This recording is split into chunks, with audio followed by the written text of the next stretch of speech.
बबन लोणीकर माजलेला कुत्रा हा विसरलाय की ज्याला त्या सत्तेच्या खुर्चीचा माज आहे ना, माज, ती खुर्ची सुद्धा ज्याला हा म्हणतो ना की तुझ्या बापाला पेरणीला पैसे दिले, म्हणजे एकंदरीत आमचे शेतकरी बांधव असतील, गोरगरीब समाज असेल, मध्यमवर्गीय समाज असेल, ह्या समाजाला जो तो बोलला ना की तुझ्या बापाला पेरणीला पैसे दिले, तुझ्या आईला, बहिणीला, बायकोला लाडकी बहीण योजनेतून पैसे दिले, एवढंच नाही, तुझ्या बापाच्या अंगावर जे कपडे आहेत, तुझ्या बापाच्या पायातली जी चप्पल आहे किंवा इतर जे सगळं आहे ते आम्हीच दिलेलं आहे. अरे माजुऱ्या कुत्र्या, तुझी तेवढी लायकी तरी आहे का की तू आमच्यासारख्या गोरगरीब शेतकऱ्यांना किंवा आमच्यासारख्या मध्यमवर्गीय गोरगरीब लोकांना तू काय देवस? तुझा जो हा माज आहे ना, तुझ्या गाडीत फिरतो, ज्या घरात बंगलेत राहतो आणि तुझी बायको, आई, बहीण, लेकरं जे सुखात खातात, तुझे लेकरं जे मोठ्या मोठ्या शाळेत शिकतात ना, ते आमचे मध्यमवर्गीय किंवा गोर गरीब हे सगळे शेतकरी बांधव आहेत ना, त्यांनी जे मतदान करून तुला खुर्ची दिलं ना, त्याच्या जीवावर खातोस. अरे हरामखोर माणसा, तू सांगतो की तुझ्या बापाला पेरणीला पैसे दिलेले ते नरेंद्र मोदींनी दिले का रे बाबा? तुझी बायको कुठं की पेरणीला पैसे दिले किंवा लाडकी बहीण योजनेत 1,500 रुपये दिले किंवा तुमच्या बापाच्या अंगावरचं जो काय कपडे चप्पल जे काय आहे ते आम्हीच दिलं, तुम्ही दिलं का रे बाबा? तुझ्या बायको कुठं धंद्याला गेलती, तुझी आई कुठं धंद्याला गेलती का, तुझी बहीण कुठं धंद्याला गेलती की गोरगरीब जनतेला तू दान करत फिरायलास? जनतेच्या जीवावर तू आज खातोस आणि आमचे शेतकरी बांधव शेतातलं बियाणं खत विकत घेण्यापासूनची जी GST आहे ना हरामखोरा, ते तुझ्या बापाला आम्ही भरतोय, GSTच्या रूपात भरतोय, टॅक्सच्या रूपात भरतोय. इतकंच नाही, बियाणं आणण्यापासून ते आमचा निघलेला माल मार्केटमध्ये विकण्यापर्यंत आमचे बाप हे जे आमचे शेतकरी बांधव आहेत ना, ती GST भरतील. आणि तू काय आमच्या बापाला देणार आणि तू काय आम्हाला देणार रे लाडक्या बहीण योजनेत? जे आम्हाला लाडकी बहीण योजनेत 1,000-1,500 टिकल्या भेटतात ना, 1,000-1,500 टिकल्या, त्याच्यापेक्षा जास्त आम्ही महिन्याला ना, त्याच्यापेक्षा जास्त आम्ही महिन्याला टॅक्स भरतोय, त्याच्यापेक्षा जास्त आम्ही महिन्याला ना GST भरतोय.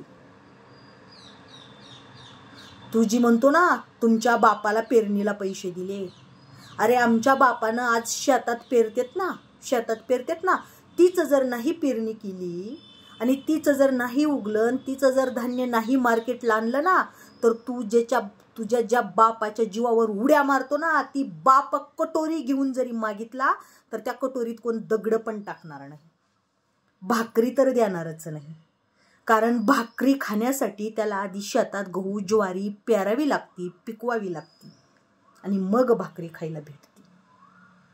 नाही, मी जनतेला एकच कळकळीची विनंती करते, आपण आता गप्प बसलो तर ह्यांच्या खुर्चीचा माज, जी खुर्ची आपण दिलेली आहे यांना, ह्यांची सत्ता आली म्हणून हे लोक इतकं गोरगरिबांचा अपमान करत आहेत, गोरगरिबांच्या आई बाप बहिणी काढत आहेत. जेव्हा हे मतदान मागायला येतात ना, तर गोरगरिबांचे पाय तर चाटतात, पण त्यांच्या लेकराचे ढुंगणं सुद्धा चाटतात ही लोक, मतदान करा म्हणून. आणि एकदा का ह्यांना खुर्ची आली ना, तर त्या खुर्चीचा इतका माज येतो, त्याच गोरगरीब लोकांना एकेकाळी ह्या हरामखोरांनी गोरगरीब लोकांचे तळवे चाटलेले असतात. पण जेव्हा ह्यांना खुर्ची येते तळवे चाटून, नंतर हीच लोक त्या गोरगरीब लोकांवर घाणेरड्या प्रकारे टीका करतात, त्यांचा अपमान करतात, त्यांच्यावर अन्याय करतात. तर मी एक समाजाला कळकळीची विनंती करते, माझा गोरगरीब शेतकरी बांधव असू देत, मी माझ्या शेतकरी बांधवांना पण कळकळीची विनंती करते, अशा लोकांना बळी पडू नका हो. आपण जेव्हा नेता निवडतो ना, तर योग्य निवडा. आणि ह्या बबन लोणीकर सारख्यांना ना ह्यांची लायकी आणि अवकात दाखवून द्या, आता कुठं तोंड घालून बसले हो?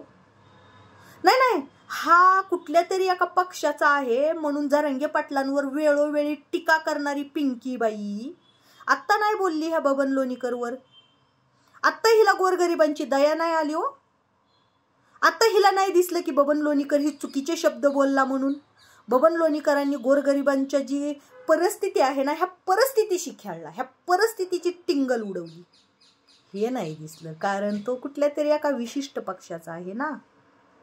आत्ता जर पिंकीबाई बोलली ह्यांच्यावर काय ह्याच्यावर हरामखोरावर, तर पिंकीबाईचं चलन बंद होईल, पिंकीबाईचं कुटुंबात येणारा पैसा बंद होईल. आत्ता नाही बोलणार आपली पिंकीबाई, आपली बरं का, नाही बोलणार, त्याच्यावर अजिबातच बोलणार नाही. त्याला हे नाही सांगणार.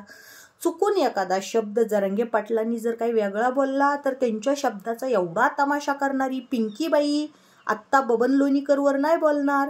बबन लोणीकरनं लाडक्या बहिणीच्या पैशाचं बोलून दाखवलं. बबन लोणीकरनं डायरेक्ट बाप काढला. हो, तुमच्या बापाला आम्ही पेरणीला पैसे दिले म्हणला. का रे बाबा, उपकार केला का रे? आणि कुणी दिले रे पैसे? आमचे गोरगरीब शेतकरी ना बायकोचं मंगळसूत्र घाण ठेवून पेरण्या करतात. काळ्या मातीच्या आईची जाणीव आहे आमच्या शेतकऱ्याला रे. आणि तुमच्यासारख्या हरामखोराला पोसतात.